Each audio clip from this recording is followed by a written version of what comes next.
You only need 1,000 words to understand 85% of everything a native English speaker says. And most people learning English are studying the wrong ones.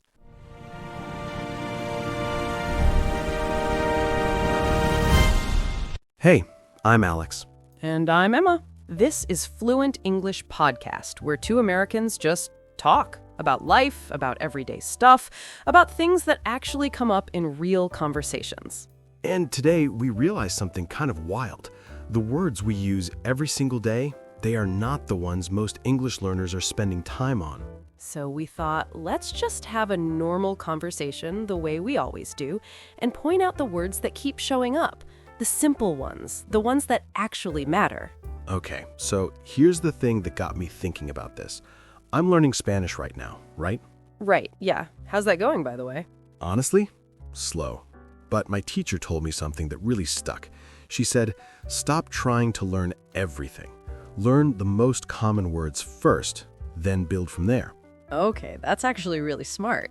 And I thought, wait, that's probably the same for English learners. Like, they're out there studying vocabulary lists with words like substantial or nevertheless. Oh no. And they haven't even locked in words like get, put, take, or look.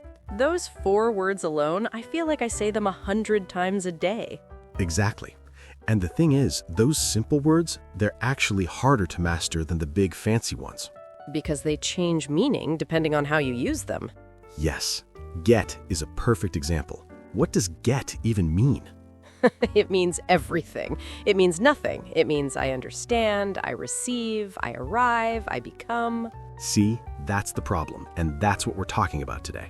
So let's just talk normally. And I want listeners to notice the words we keep repeating. Simple words, short words. Okay. So yesterday, I went to the store, right? Mm-hmm. And I couldn't find what I was looking for. I walked around for like 10 minutes and I just couldn't figure it out. What were you looking for? Salt. Just salt. You couldn't find salt? It was a new store, okay? I didn't know where things were, so I had to ask someone. And what did you say? I said, hey, sorry, do you know where the salt is? Okay, count the words in that sentence. Hey, sorry, do you know where the salt is?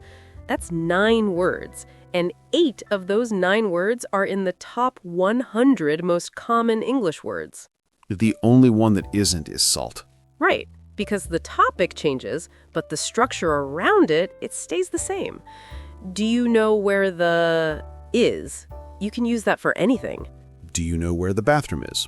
Do you know where the exit is? Do you know where my keys are? That's a different kind of problem. Hey, it happens. But yeah, same structure, different word at the end. And I think that's the thing people don't realize. It's not just about individual words.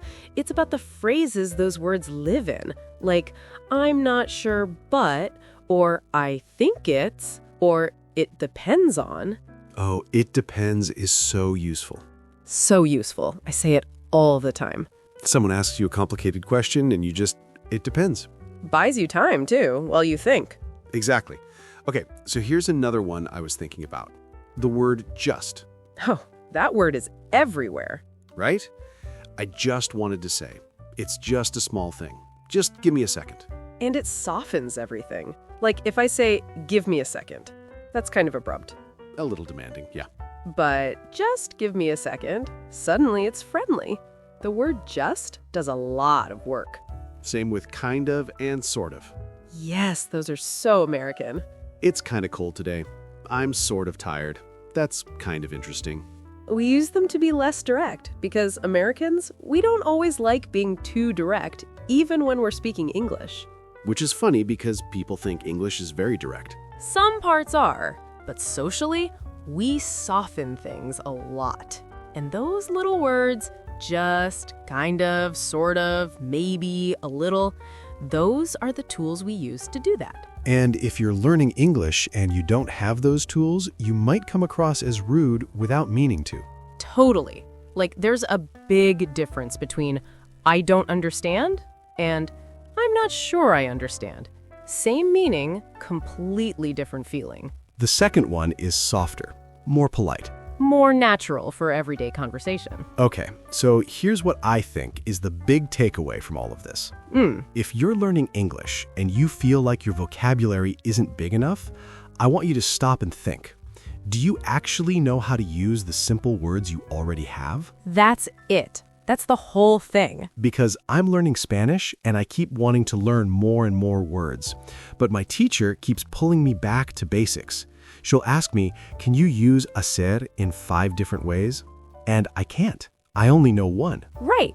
Hacer is like the Spanish version of make and do. And make and do in English, those trip people up so much. Oh, constantly. Make a decision, but do a favor. Make a mistake, but do homework. There's no perfect rule. You just have to hear it over and over in real conversations until it sounds right to you. And that's exactly why listening matters so much. Not just studying, listening. Like right now. Listeners, you are doing it. You're hearing us use these words naturally.